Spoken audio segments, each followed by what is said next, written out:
কি হচ্ছে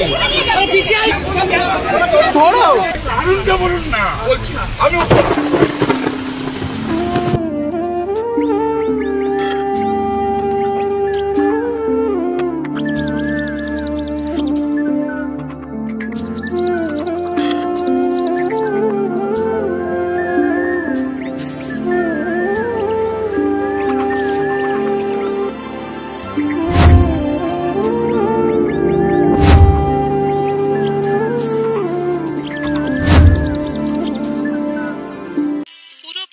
কারচুপি নিয়োগ প্রক্রিয়ার কোনো বিশ্বাসযোগ্যতা নেই। তাই 2016 সালের এসএসসিতে নিয়োগের পুরো প্যানেল বাতিল। এই যে 26,000 পরিবার আজকে রাস্তায় বসে গেল, এর জন্য যদি কেউ দায়ী থাকে তা হচ্ছে সে হচ্ছে তৃণমূল কংগ্রেস এবং তৃণমূল কংগ্রেসের সর্বময় কর্ত্রী মমতা বন্দ্যোপাধ্যায় এবং তার চেলাচামুন্ডা, যারা লাখ লাখ টাকা নিয়ে এই চাকরিগুলো, কিছু চাকরি এর মধ্যে থেকে 26,000-এর মধ্যে থেকে যারা অযোগ্য তাদের চাকরিগুলো দিয়েছিলেন। দুর্নীতিযুক্ত লোকেরা যদি দুর্নীতি করে ভোটে যায় তাহলে সব ব্যাপারটাই দুর্নীতিযুক্ত হয়। হাইকোর্টে এই ভার্ডিক্টটা প্রথম দিয়েছিলেন বিজেপির একজন, যিনি এখন এমপি হয়েছেন, জাজমেন্ট জুডিশিয়ারি ছেড়ে দিয়ে বিজেপির এমপি হয়েছেন। আজকে তারা কোন মুখে বড় বড় কথা বলে? তাদের দায়বদ্ধতা নেই, দায়বদ্ধতা ছিল না, এবং আমি বিশ্বাস করি এটা বিজেপি করিয়েছে এবং সিপিএম করিয়েছে। এক ধাক্কায় প্রায় 26,000 শিক্ষক শিক্ষিকার চাকরি বাতিল। শুক্রবার থেকে রাজ্যে বহু স্কুলে ছাত্রছাত্রীদের প্রিয় স্যার বা ম্যাডাম আর ক্লাস নেবেন না। এই চরম পরিস্থিতির দায় কার? সরকারের? মামলাকারীর? শুনানিতে সওয়াল জবাবে যথেষ্ট যুক্তির অভাব? যোগ্য চাকরিজীবীদের অপরাধ কি? কেন তাদের নতুন করে নিজেদের যোগ্যতা প্রমাণ করতে হবে? সবসময় বাংলাকে কেন টার্গেট করা হবে?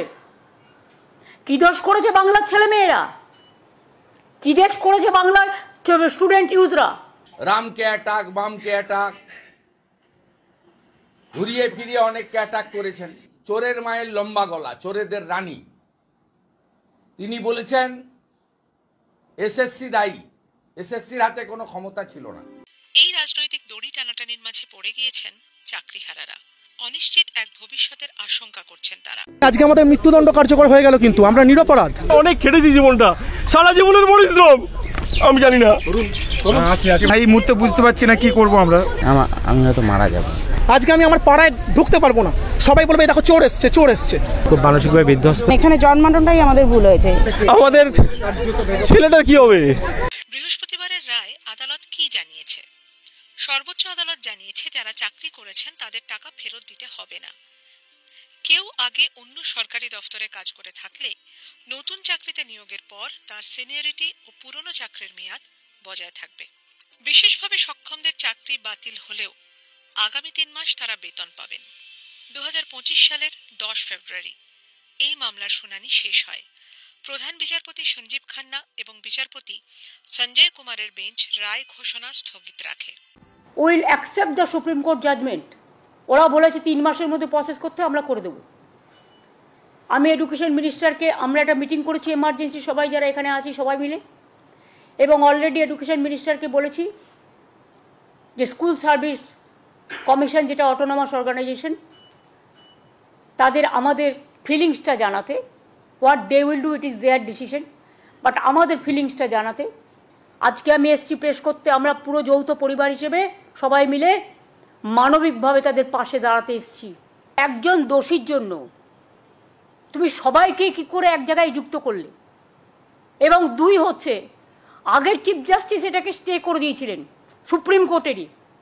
The then chief justice mister চন্দ্রচূড়জি স্টেড দ্য হাইকোর্ট ভার্ডিক্ট। তো আর একজন সুপ্রিম কোর্টের সিজে কি তার কাছ থেকে আমরা এইটুকু মানবিকতা আশা করতে পারি না? যোগ্যদের বাছাই করা যায় কিনা তার জন্য ফের আবেদন কেন্দ্রীয় শিক্ষা প্রতিমন্ত্রী সুকান্ত মজুমদারের। স্কুল সার্ভিস কমিশন, রাজ্য সরকার কেন যোগ্য এবং অযোগ্য এই পৃথকীকরণ কেন করে দিলেন না?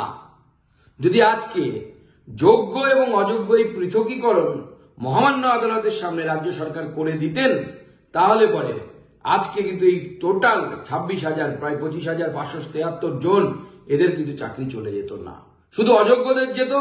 এখানে কেসটা করেছিলেন কে? বিকাশ বাবু। তো আপনারা প্রথমে যখন কেস করলেন একবার ভাবলেন না কারা যোগ্য আর কারা অযোগ্য।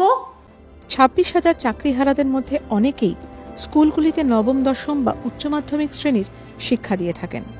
তাদের জায়গায় কে পড়াবেন? সরকার কি পদক্ষেপ করবে তা নিয়েও সংশয় আর অনেকগুলো প্রশ্নচিহ্ন।